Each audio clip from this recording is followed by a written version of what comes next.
Aray ko, Daniel Padilla tanggap na hindi na siya babalikan ni Catherine Bernardo. Yan po yung ating bibigyan ng komento, reaction, opinion sa araw na ito. At ang video na yan ay galing po sa channel ni Showbiz Trend Update. Ilalagay ko po yung link ng channel niya sa description para mabisita nyo po. At syempre huwag nyo pong kalimutan na mag-subscribe dito sa ating channel at hit ang notification bell para lagi kang updated sa mga bago pang video na ating ilalabas. Kaya naman huwag na natin patagalin to. Simulan na po natin ang ating reaction video sa araw na to, mga tagapanood. Let's do this! Welcome back sa aking channel. Kapamilya actor Daniel Padilla may hugot performance, patama kay Mark Alcala at Catherine Bernardo. DJ kinongratulate na si Kath sa bagong karelasyon, tanggap na hindi na sila magkakabalikan ni Kath. Panuorin at pakinggan ang buong detalye.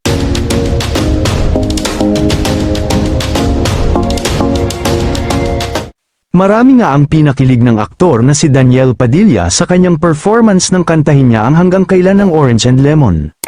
Nangyari ito sa Thanksgiving event ng Incognito kamakailan lang, pero tila may twist din ito na hindi inaasahan, dahil kasabay nito ang pag-viral ng video ng kanyang ex-girlfriend na si Catherine Bernardo at Mayor Mark Alcala.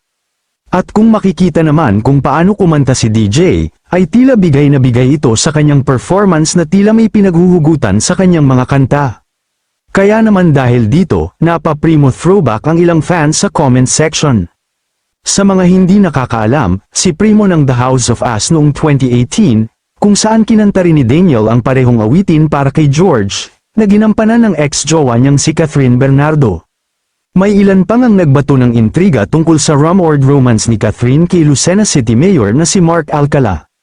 Dahil kamakailan nga lang ay nag-viral ang video ni Kath sa airport na Iwan, kung saan ay ayon sa ulat ay papunta itong Australia, para magbakasyon, at ang mas nakakagulat pa rito, ay sumunod naman si Mark Alcala.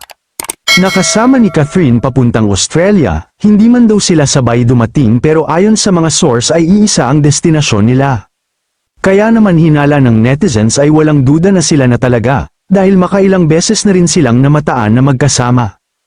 Pero sa kabila nga ng pagiging happy ngayon ni Kath sa bago nitong jowa, ay nanatili namang single si DJ, at sa kanyang kanta pa nga ay tila patama ito kay Kath, na nangangahulugan na tanggap na niya, na hindi na sila magkakabalikan ni Kath, kaya naman kinongratulate niya na ito.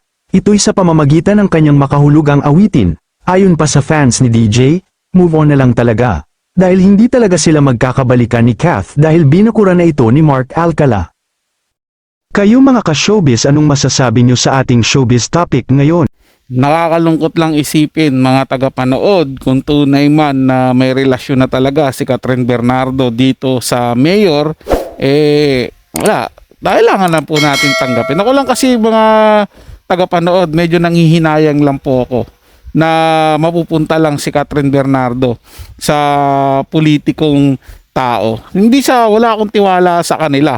Pero parang gano'n na po, mga tagapanood. Kasi parang sa akin pananaw lang po ito.